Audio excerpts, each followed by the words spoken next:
Okay, so good afternoon, everyone. It's lovely to join with you this afternoon as part of our Recovery Through Enterprise Business Festival.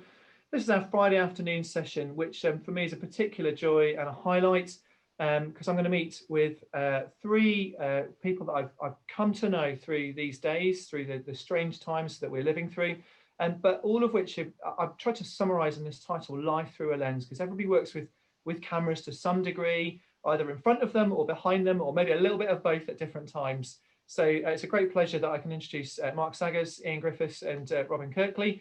We're going to learn a little bit about what they do. And I hope if you're watching this at home, in the bath, on the sofa, out with friends somewhere, maybe even in the garden, if you can find a patch of shade on what is this afternoon, a beautiful and sunny afternoon, then I hope this is useful for you. And I hope there's an encouragement about just some stories of guys who've worked with cameras, worked with digital tech, and little bits of hints, tips, lessons to learn that might be really useful for you in your digital journey as a business. So just to introduce myself very quickly, I'm James Tennant. I'm the business account manager working for East Northamptonshire and Wellingborough councils at the moment. But from the 1st of April, I'll be working with my colleagues right across the whole of North Northamptonshire. So this goes out to you in Corby, Kettering, East Northamptonshire or Wellingborough. And this Recovery Through Enterprise programme is going to reach out across the whole of the future North Northamptonshire Authority. So it's a great time to be able to do this in the spring, to set this up in the context of the Business Festival and just share some good stories and some good news. Let me just go around the room briefly and ask you each just to introduce yourselves for a minute or so. It's a little bit of who are you and what do you do and why are you here? Robin, if I can start with you, do you want to just say a little bit about yourself? Thank you, James. I'm Robin Kirkley. I've got a little company called Visio Media. I've been in the advertising, video, copywriting business for about 39 years. I started with agencies like Saatchi & Saatchi for Kona Belding, Benton & Bowles. I'm from Trinidad in the Caribbean, and that's where I began my career. I was born and raised there. So when I got thrown into the advertising agency, they made me do everything. And I didn't know any better. So I did television ads, copywriting, radio production for about 8 years. And that sort of set the tone for me. And I've been doing that ever since.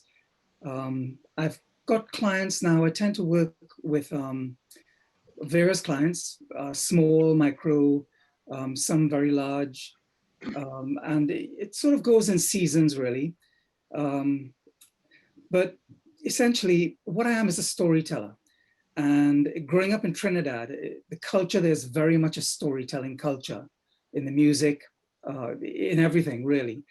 And so that's what I always did in my productions. I always approached it from a storytelling point of view. And that's what I still do now. I specialize really in video production and web copywriting for the last number of years. What happened to me with the pandemic is that I have a client, it's called, you may know it, it's Bloomberg, which is a sort of a very large financial journalistic company. And I've been working with them for about 5 years and doing events for them. And within about a week, the whole year of 2020 was booked. And then within a week, it sort of fell off the cliff. And because I also write, strangely enough, I got a call a couple of weeks later from a friend of mine who I was in advertising with, and they wanted me to write websites. So I had been doing that for quite a while, but then the video took over, and then the web writing took back over. So I think the idea is to be a bit diversified. My friend works for she's a marketing director of a banking group. So I'm quite fortunate that 2020 I've been writing mainly for a banking group. And I think that's my lesson from the pandemic, is to be fairly diversified, because I think if you're too narrow in your specialty, I mean, you can niche down, as they say. The Americans like to say that a lot. But I think opportunities come if you can do a few different things. So Robin, that's really helpful summary, thank you. And I didn't know that you hailed from Trinidad, but I can hear it in your accent now. I'm thinking, yeah. That's an unusual twang. And there's if you don't mind me saying, there's a picture behind your head. I'm thinking that's probably somewhere. Oh yeah, that's Maracas Fishing Village. Yeah. That was my that was my office every Friday afternoon. Oh yeah, I was going to say on a Friday afternoon, where would you like to go today? Yeah.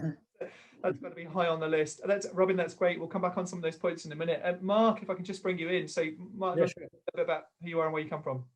Well, I'm perhaps slightly different to you guys in many ways. That this whole COVID year has been very different for me. I've spent the last 40 years anything between 6 and 9 months away from home, um, living out of a suitcase, covering some extraordinary sporting events.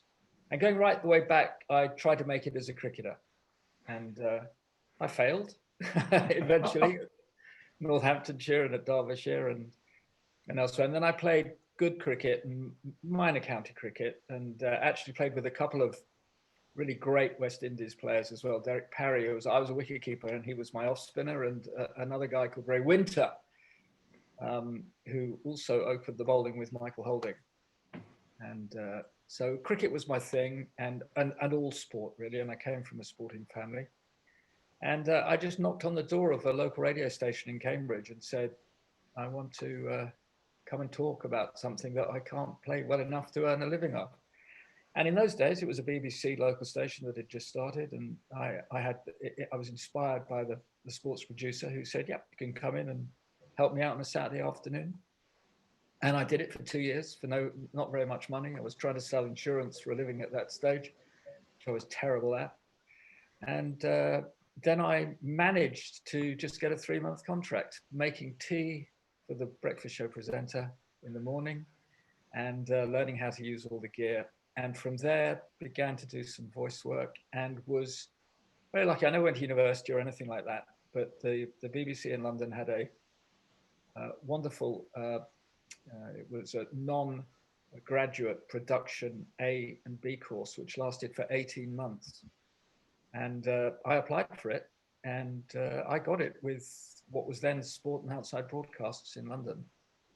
And I was working with iconic sportsmen and women and sportsmen and women broadcasters, and sort of went from there really. And I've been very lucky that I've worked right across the whole networks of independent television, BBC television. I was Sky News' first major sports correspondent for 10 years in the 90s. I then went back to the BBC.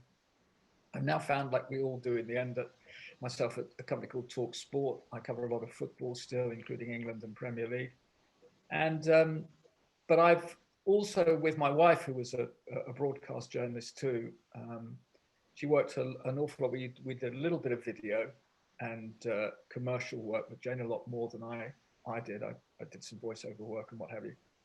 And she saw she worked a lot with special educational needs children, and found the frustrations of taxi drivers and others, escorts and whatever, not really being able to deal with this. So 4 years ago, James set up training videos for taxi drivers and for escorts to help special needs and vulnerable adults. And it's been a long, hard slog, but it's beginning to really work for us now. And with the way that the government has now asked that you have to be trained, and it is all video. It's actually sort of works perfectly for COVID, although a lot of the councils, who are the ones you have to go through, still want very much face-to-face training and other things in a daily basis. But this was that's one side. And then the side that I've really lost, there's two sides. I've lost a lot of my broadcast work this year. Obviously not been on site an awful lot. And both radio and television. I work for Amazon Prime as well at the moment, but on their football, but I haven't had anywhere near as much as that. And I've lost a lot of my hosting of conferences, and I'm not a funny after dinner speaker, but I do host other sporting and other events as well, and ask questions has always been my thing. And I was really interested to hear from Robin, where he said, it's all about telling the story. My career has been about telling the story, and I have found the immediacy of social media to be quite difficult to get the next generations to understand and learn that storytelling and the way it can be done, and to be able to say what you see and understand is something that I'm having to sort of fine tune with and what have you. But I've now spent much more time at home, which I've enjoyed very much. I've also am collaborating at the moment, just in the last week, with a friend of mine who is an orthopedic surgeon, and we're doing an 18-month study on COVID-19 and the effects of long COVID in professional sports, men and women. So I look forward to that. But it's been very much more. I've lost 3/4 of my income, and look, don't get me wrong. I've been well rewarded in the past, and I've had a really good life at the sharp end, and also, like a lot of my colleagues, finding that 60-odd-year-old guys now, they're looking for the next generation through, and I just hope in some way I can help. I've mentored quite a few through. So that's me. I'm a gob on a stick with some great tales, and but I think we're all the same. And looking down that lens, in the end, whether you're telling the story or filming the story and working with great television and photographers has been fantastic, is that we all still probably just talk to the one person or the one business. And if you can do that, I really feel that it helps all of us. Sort of the breadth, everybody understands then if they think you're actually talking to them. And I think it's something that just must never be lost. That's a great, thank you, Mark. That's a really great summary and a really great intro. And absolutely, to finish with that kind of personal touch, is a lovely quote I picked up a couple of years ago, working with somebody who does a lot of finance across between Germany and the UK. He just summed it up. People do business with people. It comes down to the personal. It's very much on that level.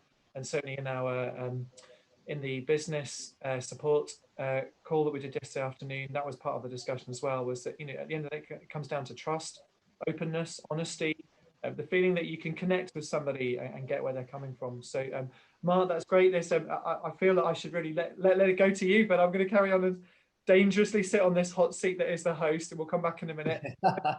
Bring doing a great job. Bring Ian in. So Ian, turning the camera around the other way, tell us a little bit about who you are and what you do. Okay, well, like Robin, I come from a sunny seaside resort of Bootle in Liverpool, and I came from there. Of course, if anybody knows Bootle, if you've driven through it and got out the other side with all four wheels still on your vehicle, you've done extremely well. Yeah, I come from Liverpool, hail from there. The bit that sort of we're sort of wanting to talk about here, really, I got involved in photography when I was about 10 years old, got bitten by the bug with it, moved on through life, had to get a proper job for 20 odd years, and to pay the bills. And then I was out of work because Mark said he's a gob on a stick. I'm also a gob on the stick, and being from Liverpool, of course, you tend to have a lot of gob. And ended up leaving the job prematurely because just because I didn't like my immediate line manager, who was the managing director. So I was on a good hiding to nothing. But I sort of came home, and I was sitting there, and a week later, somebody I'd worked with rang me and said, "Hey, I've been parachuted into this business in Leighton Buzzard. They make film processors. The company's a hell of a mess, but it's got great potential." This was 1991. He said, "Okay, I hear you're resting," to use the amateur dramatic term. And so anyway, I went to see him, and essentially it was a company that had been going for a long time. It was doing quite well. But they got inspected by Inland Revenue and Customs and Excise, as it was then. And the owner took them to a lock-up warehouse where there were some 800 black bin bags of invoices, checkbook stubs, and all kinds of things. And they said, "We've come to audit you." And he said, "There you go." And basically what had happened was, over the years, he just looked at his sales, looked at his costs, and written a check out to the revenue. And hadn't bothered doing any accounts at all. And revenue didn't like this very much, and so they put this friend of mine Dave in as managing director. They stripped the owner of the business of all his executive rights, and so whilst his name stayed on the company house, he had no power in the business at all. And Dave had been told to go and sort his house, essentially. Long story short, after 18 months, everything was relinquished. The Inland Revenue and Customs and Excise sent him nice big fat checks because he'd overpaid for 20 years in his taxes and everything. And so I stayed, and we got to about 1996. I think I might have mentioned this to you, James. I had been tasked with setting up a US and European, well, WEMA and US essentially, sales and distribution network. I was made good friends with a chap in the States who was getting married. My wife and I went to his wedding, and on one of the days following that, we were in Sunset Boulevard Mall having a coffee, and there were two lads with strange cameras with great big thick wires, great big thick SCSI cables like that, hanging out of them. And I was sitting there saying, "Oh, this digital thing, this will never catch on. You know, it'll never match a piece of film." And because don't forget, we were now manufacturing film processors, and most of them were for Drug Enforcement Agency, Department of Defense, Ministry of Defense. It was all long roll. A 1,000-foot roll was the smallest roll we'd put through one of our machines, and it could be anything from 16 mil wide to 12-inch wide Ukrainian black and white.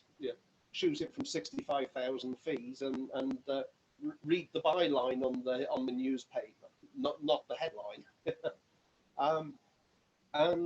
So of course there was, I suppose there was part of me saying I don't want digital to come because we make these fantastic film processors and we sell them everywhere.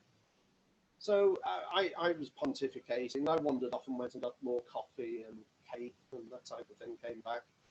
And my wife said, "You know that digital thing that will never catch on?" So I said, "Yeah." So she said, "Well, while you've been away and you've been telling me how bad film is," she said, "how bad digital is, they've taken $400. And that made me go ka-ching, ka-ching, ka-ching. So after a conversation with them, we went to Kodak in Rochester. We went to a company called Express Digital in Denver, Colorado, and we bought everything we needed to bring it back here and set up the first digital event photography company in the UK, actually in Europe. No. I went into work on the Monday morning to tell my boss I'm quitting. This is what I'm going to do for the rest of my life now. It's going to be fantastic. And he said, "Well, tell me more about it." I told him more about it. And 2 days later, I was back on an aeroplane going back to the United States to go and sign up exclusive distribution rights for all of this stuff for the UK and for Europe. Well, actually, I went for the UK. Americans being Americans say, "Hey, you in the UK, you speak English, we can deal with you. We can't deal with those others because they don't speak English." So it came back with an even fatter deal. And so the deal was that I would work 4 days a week for Bray, and then I would cut down to 3 days. And the idea was by the end of 6 months, I'd be gone. And 4 years later, I was still hanging on to just 1 day a week. Part of it was not wanting to give up the final salary, even though I was earning far more money doing digital events than I've ever earned in my life. But also it meant giving back a company car, which if you've had a company car for 20 years, it's a tough thing to get rid of. So eventually I did, and we went full-time with event photos. Because I'd sold most of the equipment to the early adopters in the UK, we knew where everybody was that had it. And we'd only been doing half a dozen events or so where we were actually taking photographs and printing them on site, when we suddenly realized, hang on a second, we're taking more bookings for events than we are selling photographs at this event. So although it made the long term look really rosy, because yes, there's lots of events coming in, of course, most horse shows only happen on a Sunday. You can only be at one horse show. Give given that the first lot of equipment cost us close to $100,000, the first camera that was feasible for using for this was the Kodak DCS 520, and when we bought that, it was $20,400. And then, as the rest of you know, then you've got to put lenses on it. So we set about recruiting all the people that had sold the equipment to, and essentially we became a central booking agency for events, and we were doing the events that interested us ourselves. By 2000, there were 200 event photographers in the UK, and they were all fighting for the same bits of work. And we decided then to take a step away from the speculative work of going to football tournaments, rugby tournaments, equestrian events, that type of thing. And we decided to step away from that because all they were doing to get the business was running the price down. It was just a race to the bottom. And so we decided that we'd get out of that and go purely corporate. And so we were doing recognition events, AGMs, product launches. We do a lot of work for people like Asda and Lidl, where they'll want 50, 60 photographers in their gold stores on a Saturday morning for 6 hours to do product launch photography and that type of thing, where they, essentially it's mainly green screen. You take a picture of them or their kids, print it out, give it to them. There's a call to action on the photograph where they can then go home and, for example, we've done X Factor for a lot of years, and they talk were the major sponsors, and there was a code on there. They could go home and get 6 months free broadband and telephone by using that code, and that was the sell through. So my photography is probably distinctly different to what you guys have done. You're telling, you make terms of storytelling and so on through the photography. We're not. We're the down and dirty end of it.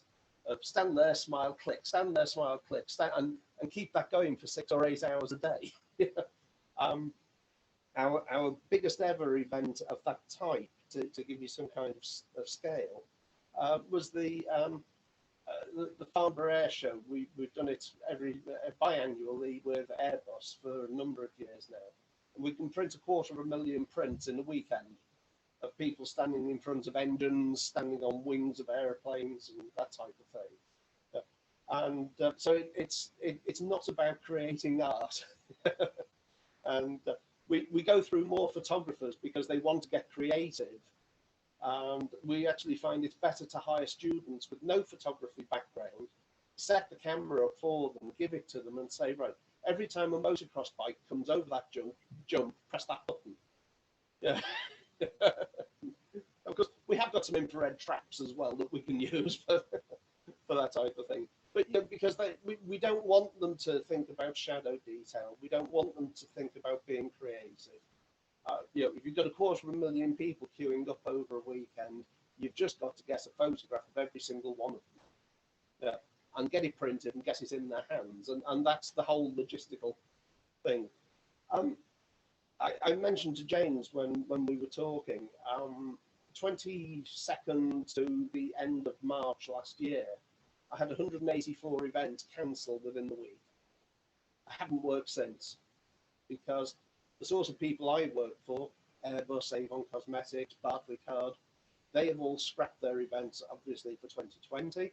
The vast majority have scrapped 2021 as well, because what they don't want to do is to put the amount of time and effort into arranging an event for it to then be cancelled, and for them to then have to pay everybody to have arranged it all their event teams or their PR agencies if they're using a PR agency.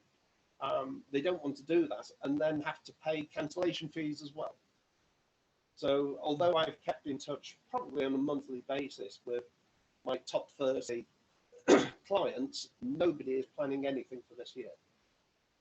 So can I ask you a I question? had all my eggs in one basket. Ian, can I ask you one question on Sure. that really resonates with me in many ways, and is where you look then quite rightly, because there was a niche market. Well, it's not a niche market; it was obviously a growing market, and you knew that in what you were doing before. You had the race to the bottom price and what have you, and here was something that you could adapt with that. And I understand why it doesn't matter who's pointing the photograph. It's all about getting that. Is that has also been something in certainly in our business, where at times it's been very difficult when we've had. We started off using extraordinary camera crews and what have you, people that we knew well and trusted, and we're missing out on things, and still do at times, with other people who just sort of, having worked at the building society, now are sort of pointing cameras at things and sort of chucking out little videos here and there as if it's mattered. And there obviously has to be a place for both. But do you ever not worry, that's not the right word, but feel that your creative side of things has got lost in the business side of things? Or is it important to lose that creative side to make the business work? Well, far be it from me to say it's important to lose it. The end of the business I'm in is about repetition, making sure everybody can walk away with the photograph. If you've got 250,000 people in a queue over a weekend, you haven't got time to even greet them. You have it's all about the logistics of the people around you. I mean, we've even run events where the camera hasn't been manned, and the greeter has got the remote control in their hand. And so the greeter will bring them over and stand, for example, with Airbus in front of the aeroplane and say, okay, stand there, look at the camera, smile, click, next please, and then the catcher catches them and takes them to the pre-delivery area. And so you don't have the time. I'm not suggesting that creativity should ever be lost. To me, the creativity in what we do is the logistical side of the planning of getting it all to work properly, and really, how are we going to stand? We're going to be out here for 8 hours today. I've got 30 photographers with 25 different aircraft, and I've got to get the aircraft arranged and kept in arrangement. I'll come back to that in a moment. It has to be kept in arrangement so that we can work out where the sun is going to be at every hour of the day. If it clouds over, that's perfect. But Ian, I think absolutely there is creativity in that. It's just a different part of the time scale.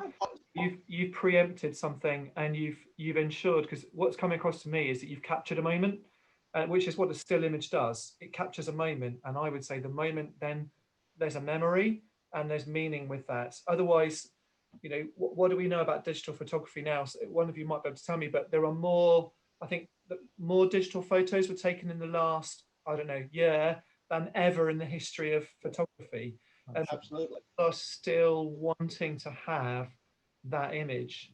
I think, Mark, you're absolutely right. Whether it is somebody who's grabbing a mobile phone and taking a quick little piece of footage and creating something, or taking a still, the personal touch is still in there. And I think even though that image, you make it sound like it's very artificial, it isn't, when it's a picture of a person with a particular moment that's capturing something they want to preserve and hold on. James, I think that that is an absolute. But can I ask Robin a question as well on this? Go on, Mark. Go.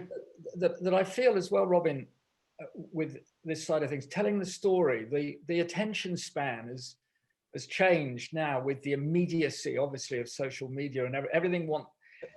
People don't, let's say, listen to a football match for 90 minutes anymore, or they don't even watch it on the television anymore. They just want to see the goals, and if they're betting on it, they want that alongside it. It's all of that sort of thing. Have you found that you've had to restructure these great stories that you've told to keep people interested, or have you managed to continue in the way that you wanted to? Well, my career began with television advertisements. And so I also worked on soap operas and stuff like that, which are completely different. But I've always worked on a variety. In a 30-second TV ad, you've got to tell a story. And that's You know, it's like writing short or writing long. So I've always done both, really. For instance, with Bloomberg, in covering a 2-day event, they want a 2.5-minute summary of it. On the other hand, I recently did a documentary for Kettering General Hospital on their response to the first wave of COVID. And that was a 15-minute documentary. And it's just different ways of telling a story. But I've had to tell stories in 30 seconds. I've had to tell stories in 15 minutes. I've done corporate documentaries that are 40 minutes long, and they're all very different. But, you know, stories have certain particular elements in them, and the challenge is getting those elements into whether it's short or long, you know. Like in a documentary, there's a story arc. It begins, problems occur, the people who are involved in that journey in the story have got to overcome those problems. And at the end of the story, hopefully there's some sort of resolution and some sort of lesson learned. It's the same thing in the 30-second ad, except you've got a lot shorter time to get those elements in. You know, every business solves a problem. And if you're doing a television ad, you want to show the problem that the customer's got and the problem that's being solved by the business, you know? So it's the same sort of thing. Somebody's got a problem, somebody's solving it. And, you know, it's very challenging to tell it in 30 seconds, but it's very, very possible. No, I mean, I see that. I mean, I come from a business which is say what you see, and try to use the words that various different people have, and knowing your audience is the same thing. But one is by marriage, a close relation, and the other friends, both of whom were advertising executives, one for Unilever, who reinvented Dove and was on the non-food side, and the other guy who went to work for Specsavers, which ironically was still a family concern and still are in Guernsey, and did all the Thunderbirds, and the should have gone to Specsavers with the sheep being sheared, and it was the dog. That's and brilliant. Fascinating. I would just love to be able to do that sort of miniature side of things in some of the other bits and pieces I do. And one thing that I have been doing for charity for some time now, and I've done more of it and been able to, is with Dementia UK, and telling some of the old sporting stories that still have a resonance to the people listening and seem to wake them and what have you. But I'm fascinated. I still think I take too long to tell a story sometimes. But then I'm one of the guys at the front who, as soon as there's dead air, wants to speak. It's just why you jump in so well, Mark. You do it very well. You must be a pro. Yeah, really. I mean, getting a story into 30 seconds just takes practice. That's all. I think the more you do it, the better you get at it. Yeah, that's. But it's, and I guess yeah, you have to be sharper and sharper at spotting what to keep in and lose. And I suppose the joy of your trade in that, you know, you've spoken about very different clients there, Robin. You know, having to do a similar exercise, you know, with a global financial institution and a what might think of itself as a great hospital, but is only a small part of the NHS in the UK, and you've still got to extract that kind of juice, which to me is very similar to Ian, what you're trying to do. You're trying to grab that moment in front of that airplane that actually suggests, you know, it communicates so much more about that. Robin, I mean, if I just ask you, what goes into that process to sort of extract the goodness? How do you do that? How do you know how to keep it or leave it? You mean in the editing process after I've got my... Well, first of all, I mean, I've got some idea before I go in. You know, there's in the pre-production phase of things, you kind of have an idea of what the story is. And with every client, you know, it's different. So I know when I'm going in, because I work quite often with crews. You have all cameramen and, you know, various members of the crew.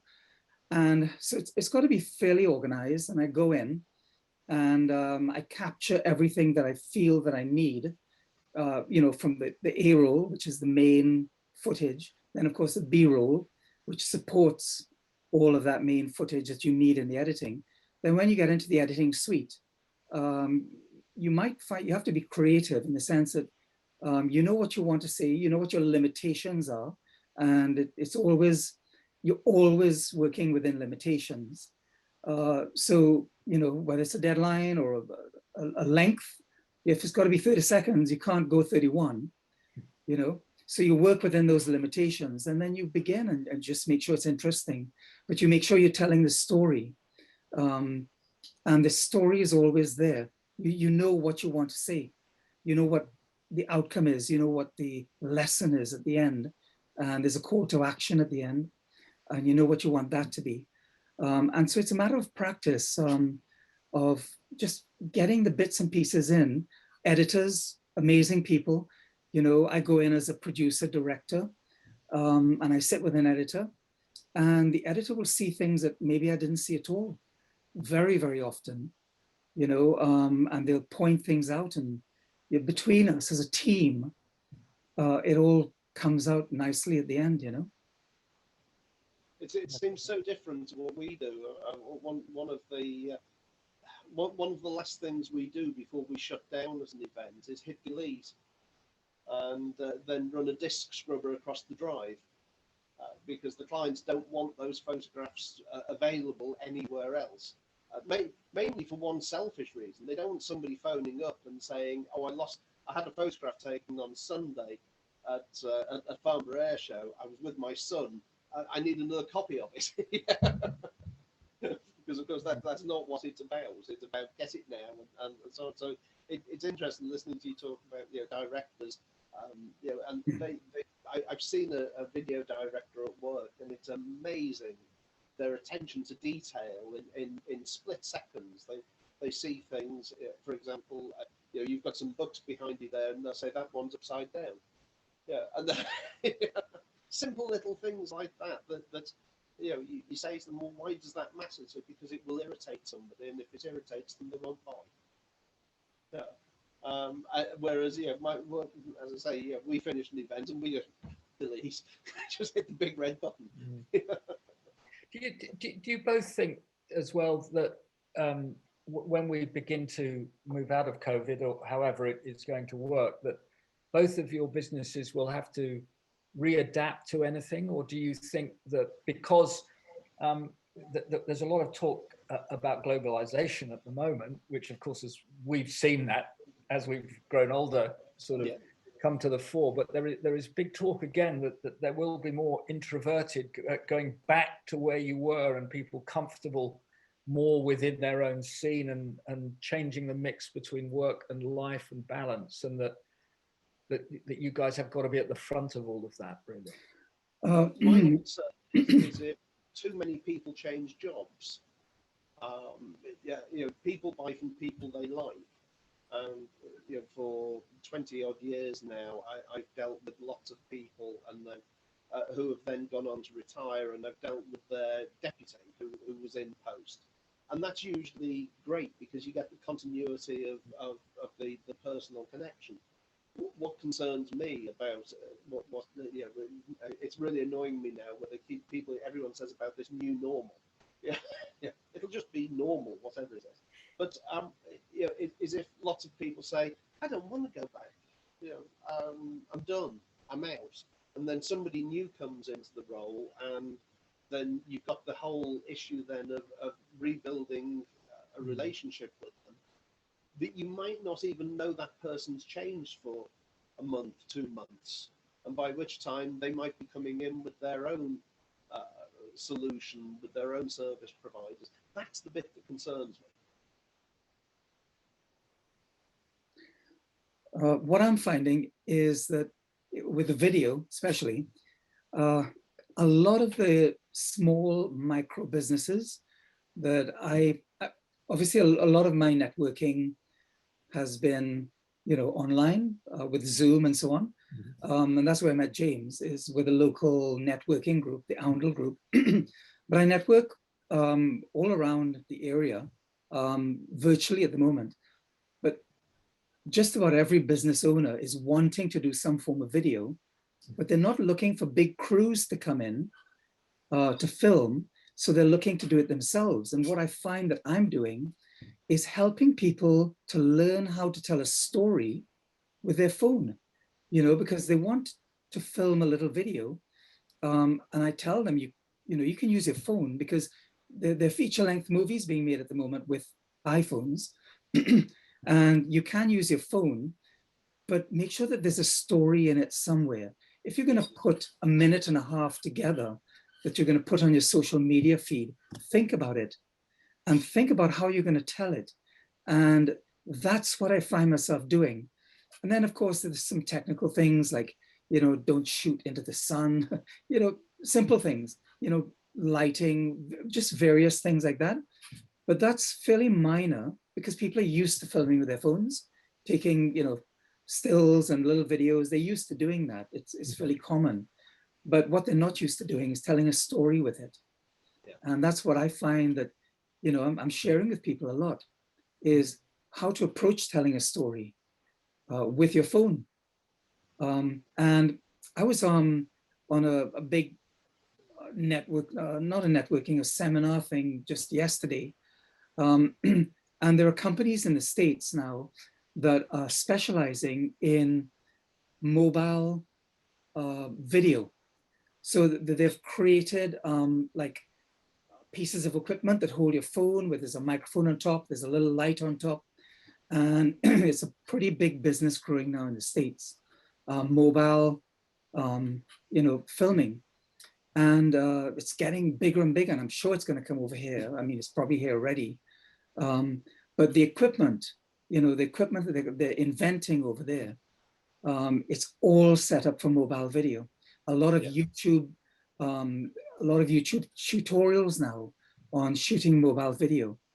So that's what I think micro and small businesses need to do, is they need to get their phones out and they need to figure out a little bit of lighting, a little bit of sound. Well, sound is very important. And then how to tell a story, and then just go for it, because social media is very forgiving. One wish I hope as well, that whatever level of business it is, and whether you're growing a bigger business or you're working for big conglomerates or whatever, is that somehow we could get back that you don't need to get further on in the business by going into management or away from the skill that you have to be able to be rewarded for that.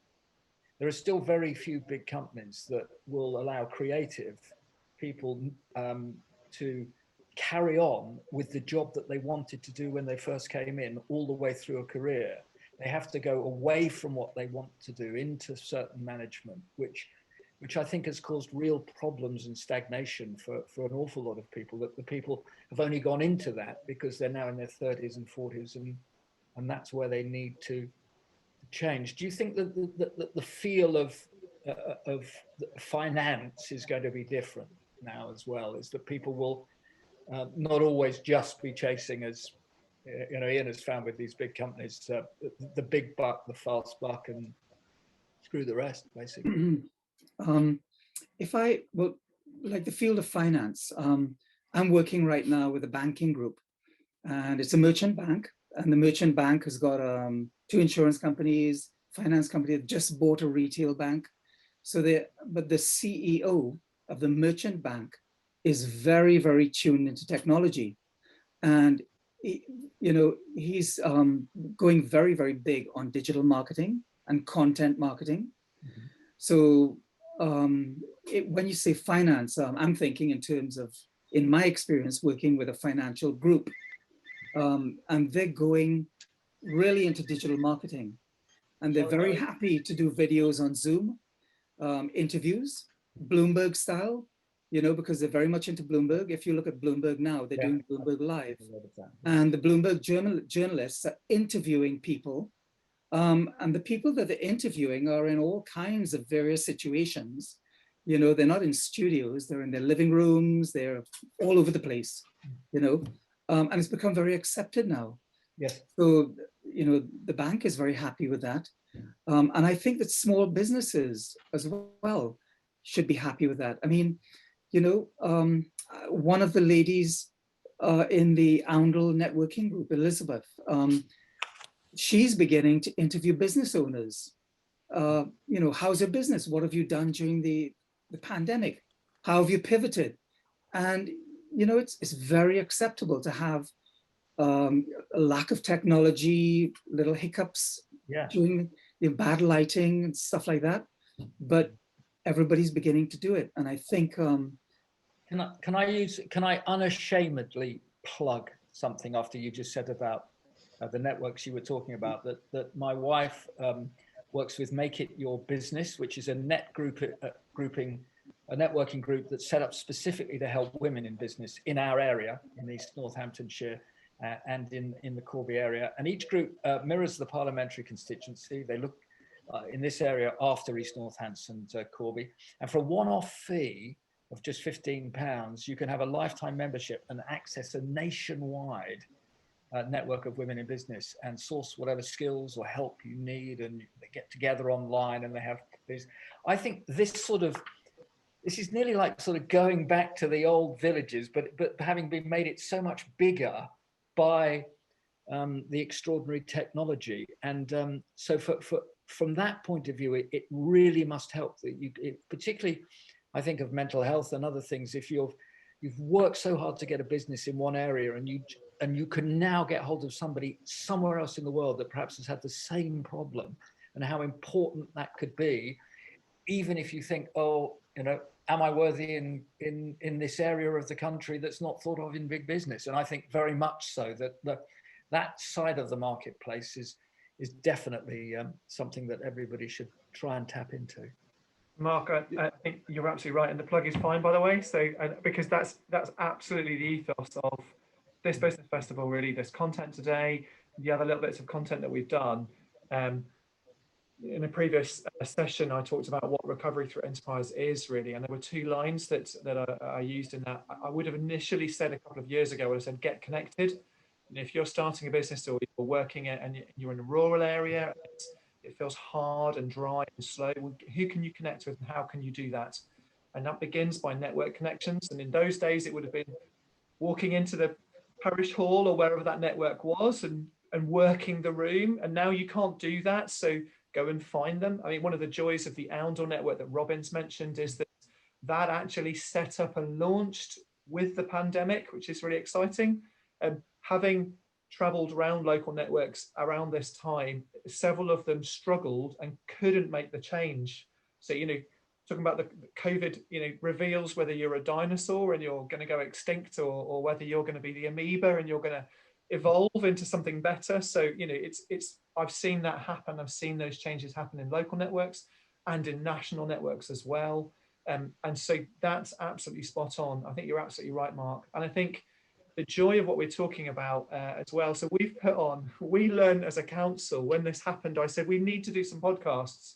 How can we do that? So I started very terribly trying to put some podcasts together, which I managed to do through extreme excruciating pain and making lots of mistakes and recording myself, not wearing a headset, running an excellent podcast I thought was really, really good, and realizing that actually the audio feed was completely messed up because I'd got the person coming through my laptop speakers and me hearing myself. I thought it was great. And then when I gave it to the person editing, they said, I'm sorry, I can't split that. So I'm now stuck with having to re-record that entire podcast, listen to myself, kind of ad-lib myself at the same time, trying to make sense and kind of quote myself. I'd managed to do that for a few, but I was like, that's my learning journey. And that's absolutely what you've just summed up. So yeah, people are doing that at the moment. And I think there's a joy in that. And Robin, you know, you sound like you moved into coaching. Mark, you are coaching us live. You know, it is that kind of adaptability. You know, I'm conscious we're going to draw this to a close in a minute, but I mean, what comes across really strongly from the three of you is the journey through your careers. You've seized opportunities. You've taken something and taken it to the next stage. You know, you've literally. I love Mark, the fact that you literally knocked on the door and said, "Please give me a job. This is what I want to do," and made tea. And it really is that. So for any young people, you know, there are still ways of doing that, aren't there? I mean, there are the internships, but there are other things that aren't internships that get your foot in the door. And Ian, what really came out strongly as well is, you know, you saw an opportunity. You nearly, I'm just, it's tantalizing, Ian. And you're telling your story about, I can't remember where you were in the States, but, you know, watching people with digital cameras. And for a moment, you know, your entire business journey was on a knife edge there. because you had that moment when you could have said yes, or you could have said no. And I think, again, for someone listening who's thinking, when is that decision time? It's so hard at that moment when your career could go in two ways at that point. And you could become the dinosaur, or you could evolve. And I think we've just got to be conscious of that. That's the spirit, again, of the series of podcasts that we've done and webinars, is to say, trying to anticipate that next thing. There are other sessions in the week, really, where we've looked at how you might think about that, how you might grapple with that. But gentlemen, we're going to come to the end. Can I just throw in a statistic that I read? I read a few days ago. 40% of the under 40-year-old top earners in the US are all YouTubers. Yeah. Yeah. Absolutely it tells you so much about where, we talk about generational changes, but it tells us so much where people are. And it's interesting, we talked about personal connections in this, we talked about storytelling, Robin, very much. That's a very strong thread. I think what's fascinating to look at that is, whilst in a pandemic people feel disconnected, what YouTube is actually reconnecting people. They're not actually there with you, but we are still creatures that need those connections. We still want the humanity. That, for me, that's come across really strongly this afternoon, the short time that we're able to share together. And I'd love to catch up with you guys again afterwards. But thank you for that. I think, gentlemen, I know you're all open to be contacted afterwards, and I'm sure people can find you. LinkedIn is a great place to find you. We will put this on our thread, so do find us on there. I'm sure people will make connections. But I'd just like to thank you all for your time. I am hopeful that in the last hour or two of sunshine, I can get out with my camera and go and enjoy some sunlight and take some pictures. But thank you very much, everybody. It's been a real joy. Thank you. Thank you, Mark. Thank you, Ian. Ian and Robin, thank you both very much for your thank you. help me. Very nice to meet you. And that's great.